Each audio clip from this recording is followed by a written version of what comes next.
The reality of this conflict just fundamentally changed. We are no longer just talking about airstrikes happening thousands of miles away in the desert. The threat has officially reached the American homeland. In a massive, unprecedented development, the FBI has just issued a direct warning to law enforcement agencies across California.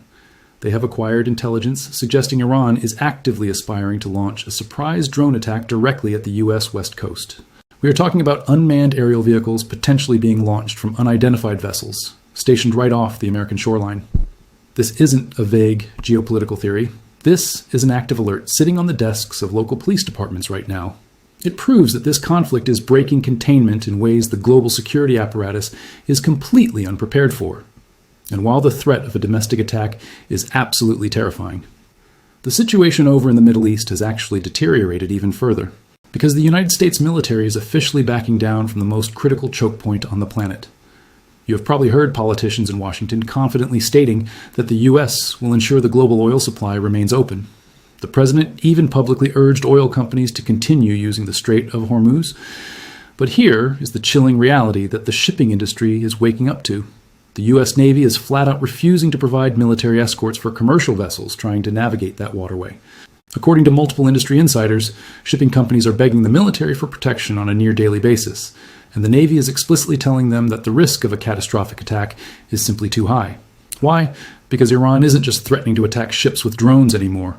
They have actively begun laying a massive network of sea mines right across the Strait of Hormuz. They are physically rigging the world's most important shipping lane to explode. And we already know this isn't an empty threat because a Thai-flagged vessel was just heavily damaged while attempting to cross. Traffic through the strait has absolutely plummeted by 90%, effectively severing the global supply chain. The United States Navy, the most powerful maritime force in human history, is looking at the heavily mined waterway and deciding they cannot guarantee the safety of a single ship. This is a massive strategic retreat happening in real time, and it leaves the entire global economy completely exposed to Iran's next move. Because Iran is no longer just targeting military bases and radar installations. They have officially expanded their hit list to include the private infrastructure of everyday American brands. We are entering a completely new and highly unpredictable phase of this conflict. Iran just publicly announced that facilities associated with major American technology companies are now legitimate military targets. They actually went out of their way to publish a specific named hit list. And we are not talking about obscure defense contractors hidden away in the desert. We are talking about the absolute biggest corporate giants on the planet. Household names like Amazon, Microsoft, and Google.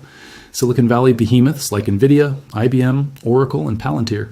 Iran has explicitly named their corporate offices across Israel, Dubai, and Abu Dhabi as potential targets for upcoming strikes.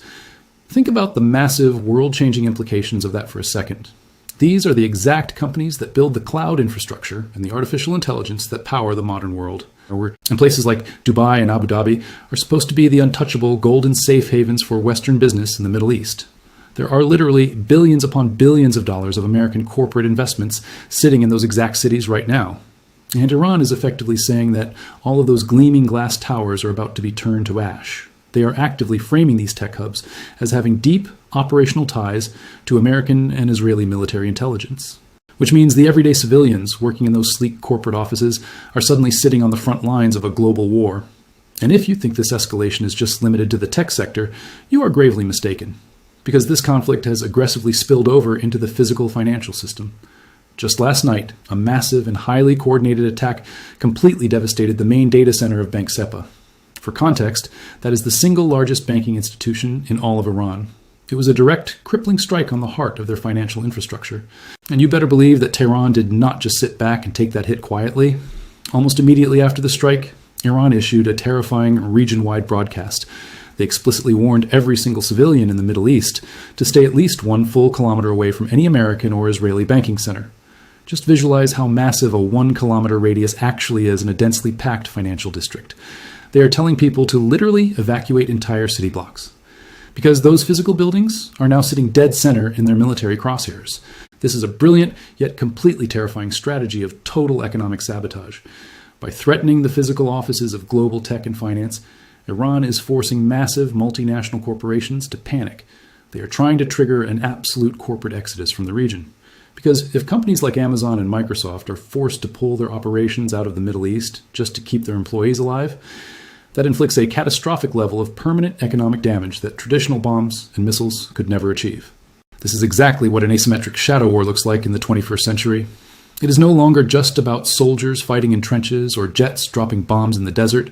It is about systematically destroying the digital and financial backbone of your enemy until they simply cannot afford to fight back.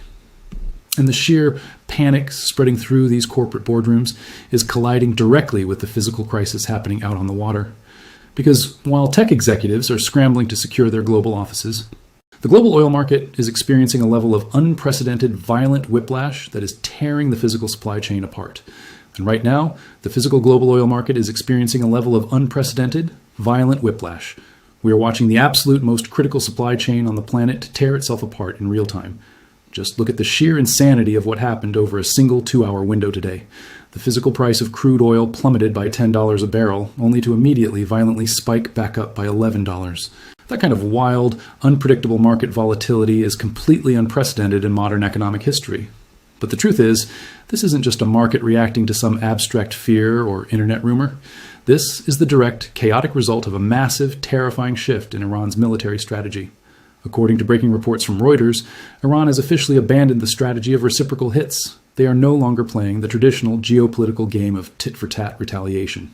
They aren't waiting for the United States or Israel to drop a bomb before they launch a response. Instead, the Iranian military has announced a devastating new phase of continuous, relentless strikes. They're going on the absolute offensive, and they have one very specific, very terrifying goal. They want to physically drive the price of crude oil to $200 a barrel, and an Iranian military spokesperson just went on the record with a chilling promise to the Western world. He explicitly stated that they will not allow even one single liter of oil to reach the United States, Israel, or its partners. He declared that any vessel or tanker bound for those nations is now considered a legitimate military target. And we are already seeing this catastrophic threat play out in the physical waters of the Middle East. Just hours ago, a Thai-flagged commercial ship attempting to pass through the Strait of Hormuz was brutally struck by the IRGC Navy. The Mayuri Nari wasn't some heavily armored military dreadnought looking for a fight. It was a commercial vessel, just trying to move physical goods through a vital international waterway. But this wasn't just a warning shot fired across the bow. The strike caused a massive fire in the ship's engine room and inflicted heavy, crippling damage to the entire vessel. Omani rescue forces desperately scrambled to the scene and managed to pull 20 crew members from the burning wreckage. But tragically, as of right now, 3 sailors are still missing in the chaos of the open water. And the destruction didn't just stop out on the sea, because Iranian drones just launched a massive, highly coordinated attack on Oman's largest physical oil storage facilities. They directly targeted the massive energy infrastructure sitting at the port of Salalah. This is a deliberate, systematic campaign to physically dismantle the energy lifelines of the Middle East. And the impact of this military operation is completely staggering. Commercial traffic through the Strait of Hormuz has essentially flatlined, dropping by a massive 90%. But here is where the geopolitics of this war get incredibly dark and incredibly twisted. Because the Strait of Hormuz isn't actually closed to everyone. While American and allied shipping companies are terrified to put a single boat in the water, Iran is actively playing favorites and completely reshaping the global energy alliance. They just officially granted full, guaranteed safe passage to oil and LNG vessels from Bangladesh. And even more shockingly, Iran is currently exporting more physical oil through the strait right now than they were before the war even started. Reports indicate their exports have actually risen by 100,000 barrels, hitting over 2.1 million barrels a day. And almost all of that physical crude is being bought up and shipped directly to China. Think about the massive strategic trap the United States is walking into right here. Beijing is playing a masterclass in quiet, opportunistic geopolitics. While the U.S. Navy is publicly admitting it cannot protect Western shipping from sea mines and drones, Chinese tankers are sailing through those exact same waters completely untouched. Over 11 million barrels of oil have flowed safely to China since this specific campaign began. Iran is actively rewarding the nations that stay out of the conflict and aggressively punishing the nations aligned with Washington. This isn't just a military blockade. This is a complete, fundamental rewiring of the global energy supply chain right before our eyes. And the sheer panic this is causing in Western capitals is impossible to overstate. Because if physical oil actually hits that $200 mark, the American economy will hit an absolute brick wall. Think about what $200 a barrel actually looks like in your everyday life. It doesn't just mean it costs a fortune to fill up your car to get to work every morning. It means the diesel fuel that powers the massive 18-wheelers delivering food to your local supermarket doubles in price. It means the physical cost of operating heavy machinery, running American farms, and manufacturing basic household items becomes completely unsustainable. This is how you trigger a massive, unavoidable wave of crushing physical inflation. It is a brutal domino effect that starts with a drone strike in the Middle East and ends with you paying double for basic groceries. And Washington knows perfectly well that this is an economic doomsday scenario for the American taxpayer, which is exactly why the International Energy Agency just pulled the absolute biggest emergency lever they have. In an act of sheer, unprecedented global desperation, the IEA just approved the release of 400 million barrels of crude oil. They are pulling this massive amount of energy directly from emergency strategic reserves just to artificially flood the market and force prices down. To put that into perspective, this is the single largest emergency release of oil in all of human history. Let's actually visualize what 400 million barrels of oil looks like. It is a staggering, almost unimaginable ocean of physical energy. The fact that the global powers felt forced to authorize the largest emergency release in the history of the world tells you everything you need to know. It tells you exactly how terrified they are that the entire system is on the verge of snapping. It is a massive, historic band-aid being slapped onto a gaping geopolitical wound. But here is the terrifying reality that no one in Washington wants to admit on camera right now. You can only empty your emergency savings account so many times before the vault is completely bare. Dumping hundreds of millions of barrels might temporarily stop gas prices from completely destroying the American middle class this week.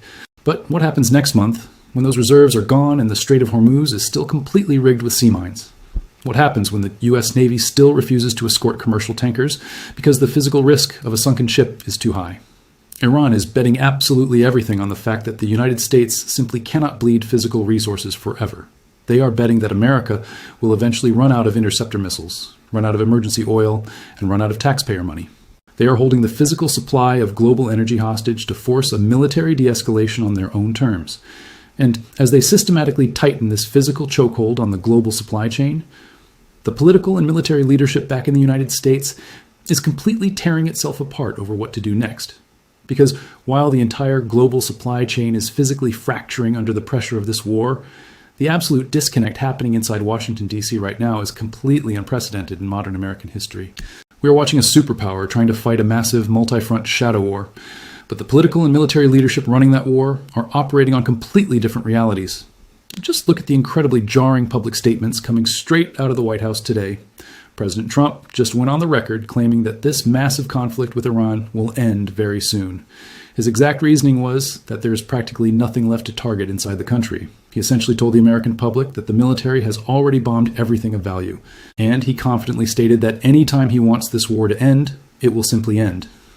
But if you actually look at what the intelligence community and the military are doing on the ground, that incredibly optimistic timeline completely falls apart, because both Israeli and American intelligence officials are actively strapping in for a long, brutal fight. Behind closed doors, they are reportedly preparing for at least 2 solid more weeks of sustained, heavy military strikes. And that is just the minimum timeline they are willing to admit to right now. But the massive contradictions coming out of Washington do not just stop with the timeline of the war. They are bleeding directly into the physical safety of the global shipping industry, because the president just publicly urged major oil companies to ignore the risks.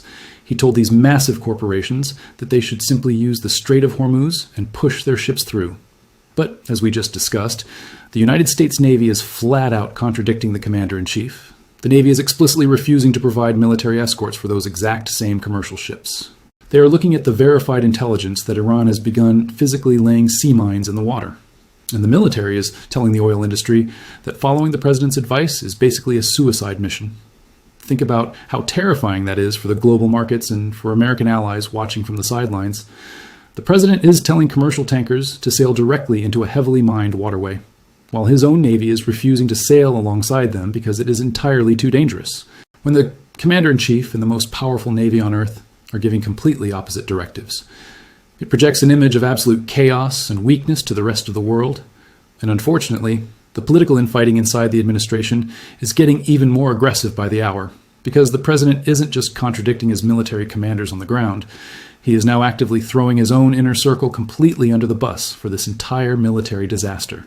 In a stunning series of statements, the president has started publicly blaming his top cabinet officials and advisors. He is reportedly pointing the finger directly at his Secretary of Defense, his political allies, and even his own son-in-law. He is openly claiming that he was pushed into authorizing these massive airstrikes against his better judgment. The president explicitly stated that he took America to war based on the personal advice of his inner circle, and he shockingly admitted that he completely bypassed the official assessments of the traditional intelligence agencies. This is a staggering admission for a sitting president to make during an active, escalating military crisis. He is basically telling the American public that the decision to burn $2 billion a day was a massive mistake. A mistake engineered by unelected advisors who gave him terrible strategic advice. And as Washington spends its time pointing fingers and tearing itself apart from the inside, the real-world consequences of this fractured leadership are slamming into the global economy, because the United States is not the only country heavily exposed to this massive energy crisis. Other major global powers made massive geopolitical bets on this conflict, and they are losing badly. Take a look at countries like India, whose leadership decided to closely align with the US and Israel early in this fight. Geopolitical analysts are now calling that decision one of the most foolish miscalculations of the century, because unlike the United States, which has massive domestic oil production and emergency reserves to fall back on, nations like India do not possess the massive strategic oil reserves required to survive a prolonged blockade. They are entirely dependent on the physical flow of oil coming straight out of the Middle East. So while Washington dumps 400 million barrels of emergency reserves to temporarily artificially lower gas prices, allied nations are left completely exposed to the crushing reality of a disrupted supply chain. They are going to be hit incredibly hard by the resulting inflation, and Washington simply cannot save them. And this brings us to the ultimate terrifying reality of where this conflict is heading next.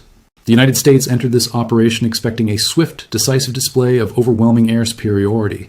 They expected to systematically dismantle Iran's military infrastructure and force an unconditional surrender.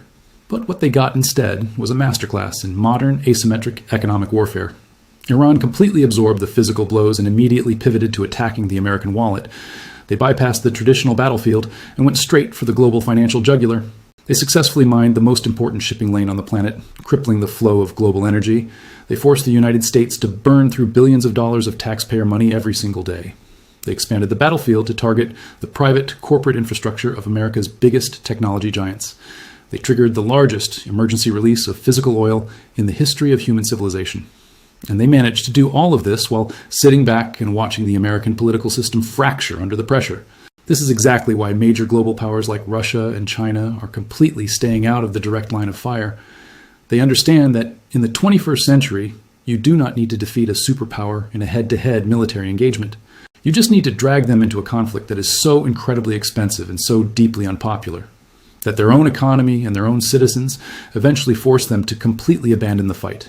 The United States has all the physical firepower in the world, sitting on aircraft carriers in the Middle East right now. But firepower cannot magically clear sea mines without risking catastrophic damage. Firepower cannot rebuild the massive corporate investments currently sitting in the crosshairs of drone strikes. And firepower certainly cannot fix a broken, deeply divided political system back home in Washington. The next few weeks are going to be absolutely critical for the future of the global economy. If the military strikes continue, and the Strait of Hormuz remains completely inaccessible to Western shipping, we are going to see a level of physical inflation and economic pain that this country has not experienced in generations. The $2 billion a day burn rate is eventually going to catch up with the American taxpayer, and the massive emergency oil reserves are eventually going to run completely dry. At some point, the political leadership in Washington is going to have to make a deeply unpopular decision. They are either going to have to commit to a massive, full-scale ground war to physically secure the Middle East, or they are going to have to quietly back away and admit that the economic cost of this fight is simply too high. And based on the absolute chaos we are seeing inside the White House right now, it is entirely unclear if anyone actually has a viable exit strategy for this nightmare. I want to know exactly what you guys think about this massive geopolitical shift. Do you think the United States is being forced into a strategic retreat by the sheer economic cost of this war? Or do you think the military is preparing for an even larger, more devastating escalation in the coming weeks? Let me know your thoughts down in the comments below, because this situation is developing by the minute, and the global stakes have quite literally never been higher. Make sure you hit that subscribe button and turn on notifications so you don't miss the next major update. Stay safe out there, keep your eyes on the physical supply chains, and I will see you in the next video.